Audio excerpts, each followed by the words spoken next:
Yan na po yung ating kamatis. Oh. Kakatuwa po. Yan, salamat po Panginoon sa biyaya po. Oh, lahat po ng ito aming pinagpapasalamat. Oh, at nakaani po ng ganito. Aba.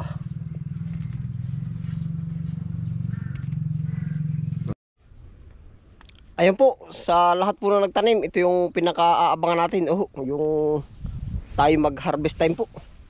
Yan, nakakatuwa po ngayon yung ating kamatis at harvest time po. Tapos ay maganda at medyo maganda po ba yung pagkabunga? Opo, yan. Makakarami-rami rin ho tayo ngayon ng harvest. Yan, arin na ho yung ating mga bunga. Yan, oh. Yan, sama-sama po tayo. Ito po ang ganap sa ating kamatisan. Ay talagang wari ko nga ay ano na, oh. Pwede nang i-harvest. Oh. Yan, ito pa po. Yun.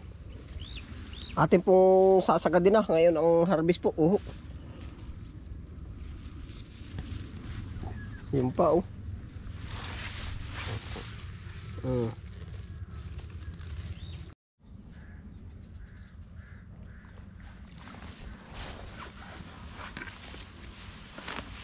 Ayan po, kung napapansin nyo po yung mga para mga puting iyan, yan po yung lahat ay kamatis. Oh, bunga po. Bunga ng kamatis.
Ayos po. Oh.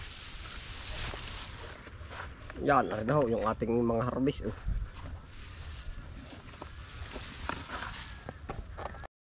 Oh. Eh, may tama. Oh. Pamaso po, may pamaso.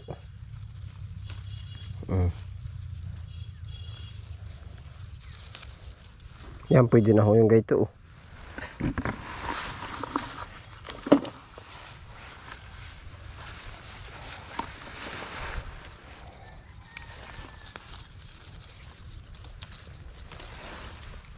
Yan, yung pong gusto yung kamatis. Oh.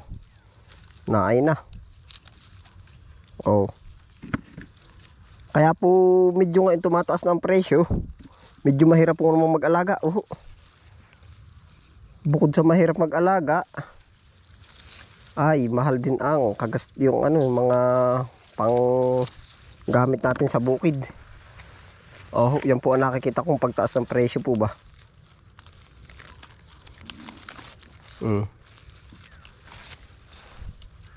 Katulad nga po nito, tiyan mo po. Kung magay bunga na siya, tiyan po, nabubulok pa. Oh. Yan, ito po ang nagiging sanhi.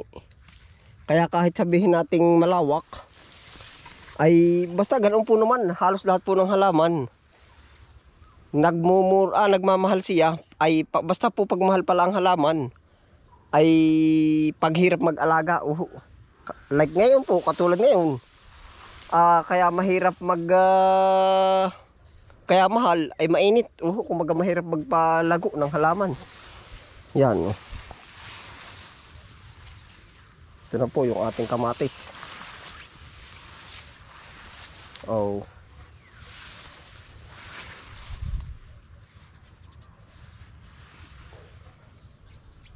Yan po namumuting iyan ay kamatis. Yan, pansinin niyo po.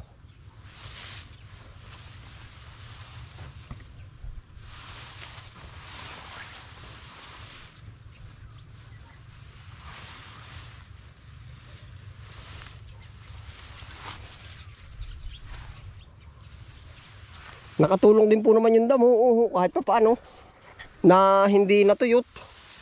Nakatulong din. Oh, yan.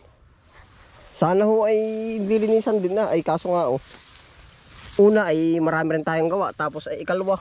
Yan, ganito po ang mangyayari niya pag atin nilinis. Ganito katigkal ang lupa.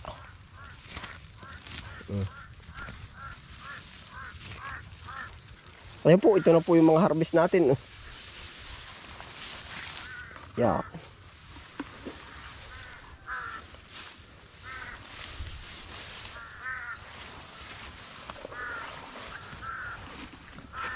Areho yung mga harvest natin. Ito pa Pailan yan? Parang pa 6 na timba po. Yun, tara po, ating aanin sa kubo. Pa-6 na puno po sa ito. Ay kung 10 kilo isa ay mga 60 kilo. Tapos may reject. Mga 50 to 40 kilo po ang mahaharvest po natin. Yung total magiging net ba? Pero may ano pa po yan, may mga reject pag tininor. Yun, tara po.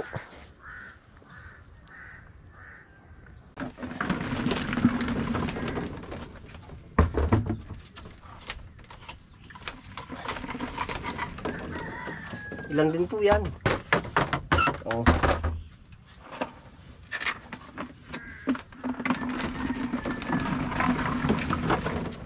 Quality lalaki ganito po ang class talaga ay kaso ay minsan ay paswertehan din ito po ang kumbaga para po sa ating mga mamimili pag nasa palengke na basta ituro natin kamatis ay kamatis ang bibilhin natin pero yan po may mga good sizes po ito aray kumbaga yung number 1 meron po kumbaga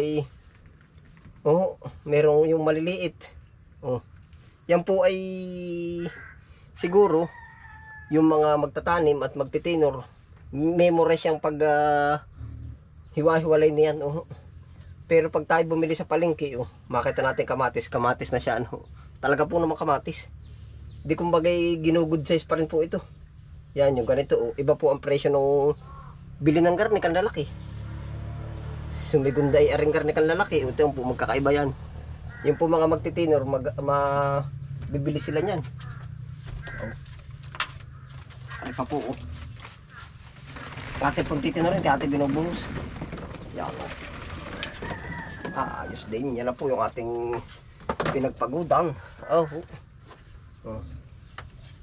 Pinagpaguran natin ito. May mga tama yung iba. Kaya may mababawas pa dito. Kung estimate natin ay 60 kilo may mababawas pa po yan